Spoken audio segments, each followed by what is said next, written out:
আসসালামু আলাইকুম, Mohammad Faisal official channel পক্ষ থেকে স্বাগতম। তো আজকে ভিডিওতে আমি আপনাদের একটা কমন সমস্যার সমাধান দেখাবো। সাধারণত এটা মোটামুটি যারা কিছুদিন ধরে কাজ করতেছেন পারেন, কিন্তু নতুনদের জন্য এটা সমস্যা হতে পারে, তাই ভিডিওটা করা। সেটা হলো যে এইখানে এরর দেখতে পাচ্ছেন যে কন্টেন্ট এক্সপ্রেশন রিকোয়ার্ড।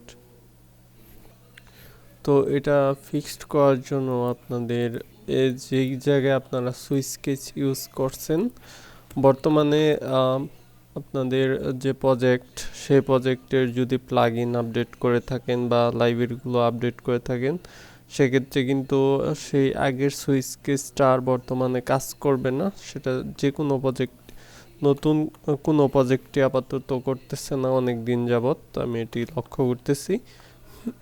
তাই ভাবলাম যে আপনাদের এভাবে কাজটা করে নেবেন। প্রথমে ইন্টিজার দিয়ে একটা ভেরিয়েবল দিবেন, যে কোনো নাম হতে পারে।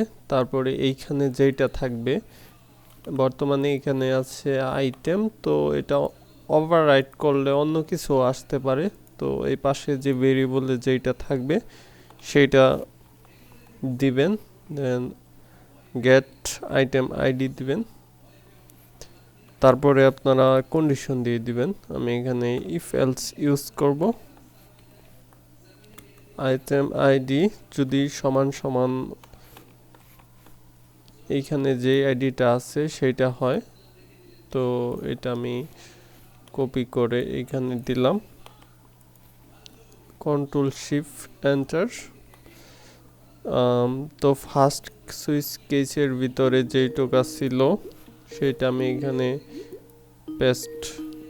তো ফার্স্ট কেসের এইটুকু আমি কন্ট্রোল এক্স দিয়ে কাট করে এই ইফের ভিতর বসিয়ে দিলাম। তারপর এলস স্টেটমেন্টে চলে আসবে। এলস ইফ দিয়ে আমরা এর ভিতরে আবার আমাদের কন্ডিশন দিয়ে দিতে হবে।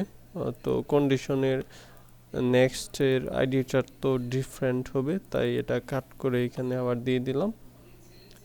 সেকেন্ড সুইচ কেস এর ভিতরে, মানে ব্র্যাকের ভিতরে যেইটুকু আছে সেইটা দিলাম। দেন আমাদের এখন আমি যতগুলা ইউজ করব সবগুলাতেই ইফ এলস ইফ ইউজ করতে হবে। তাই আমি থার্ড যেটা আছে সেটা ওইখানে দিয়ে দিলাম। আর এটার পেজটা অবশ্যই আমাদের আপডেট করে নিতে হবে, এটা 2 নাম্বার। তো এখন সুইচ কেসটা আমি ফুললি রিমুভ করে দিব। তো আমার এখানে মোটামুটি এইভাবে আপনারা ফিক্সড করে নেবেন। আপনাদের যেখানে যেখানে সুইচ কেস ইউজ করছেন সেখানে আপনারা কন্ডিশন দিয়ে ইফ এলস ব্যবহার করে নেবেন। তারপরে আপনাদের এররটা ফিক্সড হয়ে যাবে। তো নিচে অন্যান্য এরর আছে, সেগুলো আমি পর্যায়ক্রমে ফিক্সড করে নিব। তো এই ভিডিও পর্যন্ত, আল্লাহ হাফেজ।